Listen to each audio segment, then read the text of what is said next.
ICDS কেন্দ্রে খিচুড়িতে টিকটিকি, অসুস্থ 13 ছাত্রছাত্রী ও গর্ভবতী মহিলা। চাঞ্চল্য রায়দিঘিতে। দক্ষিণ 24 পরগনার রায়দিঘি বিধানসভা এলাকায় আইসিডিএস কেন্দ্রের খাবার ঘিরেই চাঞ্চল্য ছড়ালো। খিচুড়ির মধ্যে টিকটিকি পড়ার অভিযোগে অসুস্থ হয়ে পড়ল একাধিক ছাত্রছাত্রী ও কয়েকজন গর্ভবতী মহিলা।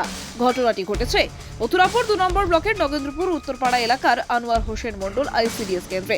জানা গেছে, প্রতিদিনের মতোই এদিন সকালে ওই কেন্দ্রে ছাত্রছাত্রীদের খাবার হিসেবে খিচুড়ি দেওয়া হয়। স্কুল ছুটির পর ছাত্রছাত্রীরা সেই খিচুড়ি বাড়িতে নিয়ে যায়। একই খাবার খান এলাকার কয়েকজন গর্ভবতী মহিলাও। অভিযোগ, খিচুড়ি খাবার কিছুক্ষণের মধ্যেই অসুস্থ হয়ে পড়েন ছাত্রছাত্রী ও কয়েকজন গর্ভবতী মা। খবর পেয়ে স্থানীয় জনপ্রতিনিধিরা দ্রুত বিষয়টি জানান রায়দিঘি বিধানসভার বিধায়ক ডাক্তার অলোক জলদাতাকে। পরিস্থিতির গুরুত্ব বুঝে সঙ্গে সঙ্গেই রায়দিঘি গ্রামীণ হাসপাতালের বিএমওএইচকে খবর দেন বিধায়ক। এরপর দ্রুত দুটি অ্যাম্বুলেন্স পাঠানো হয় ঘটনাস্থলে। সেখান থেকেই অসুস্থ 13 জন ছাত্রছাত্রীকে নিয়ে যাওয়া হয় রায়দিঘি গ্রামীণ হাসপাতালে চিকিৎসার জন্য। পরে হাসপাতালে গিয়ে অসুস্থ ছাত্রছাত্রীদের পরিবারের সঙ্গে কথা বলেন বিধায়ক ডাক্তার অলোক জলদাতা।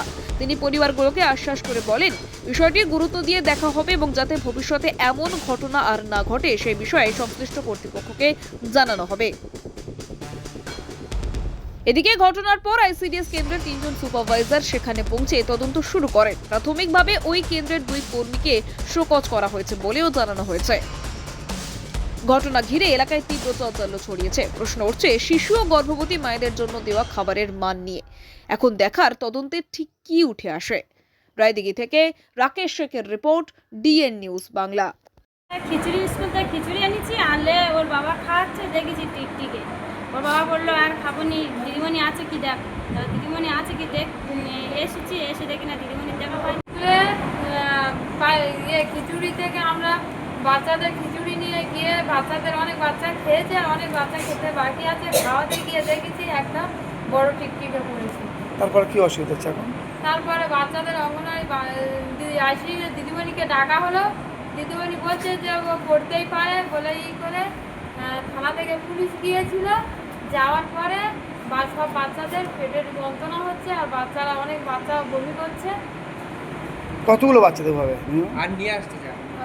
বাচ্চা হবে 15 জন বাচ্চা।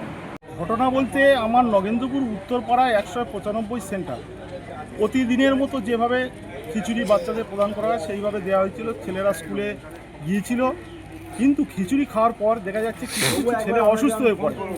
কিন্তু তার মধ্যে একটা অভিভাবক খবর দেয় তার বাচ্চার খিচুড়ির মধ্যে একটা টিকটিকি, মরা টিকটিকি পড়ে আছে। সেইটা চাউর হয়ে যাওয়ার সঙ্গে সঙ্গে আরও বেশ কিছু ছেলে অসুস্থ হয়ে পড়ে এবং প্রত্যেকের শিওর ধারণা হয় যে ওই টিকটিকে পড়ার পরে ছেলেগুলো অসুস্থ হয়ে পড়েছে। কারণ আদার্স পাড়ার অন্য ছেলে কাউকে হয়নি, যারা যারা খিচুড়ি খেয়েছে তারাই অসুস্থ হয়ে পড়ছে। না, অবশ্যই এটা যেটা হয়েছে যে আমাদের নগেন্দ্রপুরে 195 নম্বর আইসিডিএস সেন্টারে ওখানে যে খিচুড়ি রান্না হয় প্রত্যেক দিন যেমনভাবে হয় আমাদেরও সেরকমভাবে হয়েছে। বাচ্চারা পেয়েছে এবং বাচ্চারা খাবার নিয়ে যাওয়ার পর গিয়ে দেখেছে কেউ কেউ মায়েরা, গর্ভবতী মায়েরা যারা খাবার নিয়ে গিয়ে বাড়িতে দেখেছে যে টিকটিকির মধ্যে খিচুড়ির মধ্যে একটা টিকটিকি মরে আছে। স্বভাবতই তারপর একটা প্যানিক একটা তৈরি হয় এবং আমরা সঙ্গে সঙ্গে প্রিকশন এই খবর পাওয়ার পর আমার বিএমই সাহেবকে বলে 2টো অ্যাম্বুলেন্স পাঠিয়ে ওখানে যে সমস্ত বাচ্চারা এই খিচুড়ি খেয়েছিল তাদেরকে এবং যেসব মায়েরা খিচুড়ি নিয়ে গিয়েছিল তাদেরকেও সবাইকে প্রাথমিক ট্রিটমেন্টের জন্য আমাদের রায়দিঘি হাসপাতালে এই মুহূর্তে দেখেছেন যে তাদেরকে নিয়ে আসা হয়েছে এবং তার ডাক্তারবাবু দেখিয়েছেন। তাদের 1-2 বাচ্চার একটু বমি হয়েছিল, তারপরে এখন মোটামুটি সবাই স্টেবল আছে। তবে অবজারভেশনে থাকবে ডাক্তারবাবুর কথা অনুযায়ী যে ওরা কিছুক্ষণ অবজারভেশনে থাকুক, আরও কোনো অসুবিধা তৈরি হচ্ছে কি না।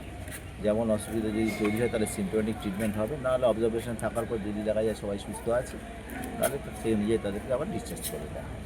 তবে সেই সঙ্গে আমরা অবশ্যই সিডিপিওকে বলেছি যে যার এরকম ধরনের একটু নেগলিজেন্সি আছে অবশ্যই যাতে আইনানুগ যেন ব্যবস্থা নেওয়া হয়, কারণ এটা কোনোরকমভাবে টলারেট করা যায় না। ছোটো ছোটো বাচ্চারা যেখানে সেন্টারে তারা যদি খাবার খাচ্ছে সুতরাং সেখানে তো হাইজিন থেকে আরও পরিষ্কার পরিচ্ছন্নতা এটা অবশ্যই কাম্য, যেটা আমাদের সরকার চায়। আমাদের মাননীয় মুখ্যমন্ত্রী মমতা বন্দ্যোপাধ্যায় এবং আমাদের সাংসদ অভিষেক বন্দ্যোপাধ্যায় তারা কিন্তু একদম সর্বজনভাবেই যে কোনো সমস্ত দিক থেকে মিড ডে মিল থেকে আপনার করে আইসিডিএসের বলুন সমস্ত জায়গায় কিন্তু এই ইনফ্রাস্ট্রাকচার তৈরি করে দিয়েছে যাতে পরিষ্কার পরিচ্ছন্নভাবে যাতে সেরকম ব্যবস্থা থাকে।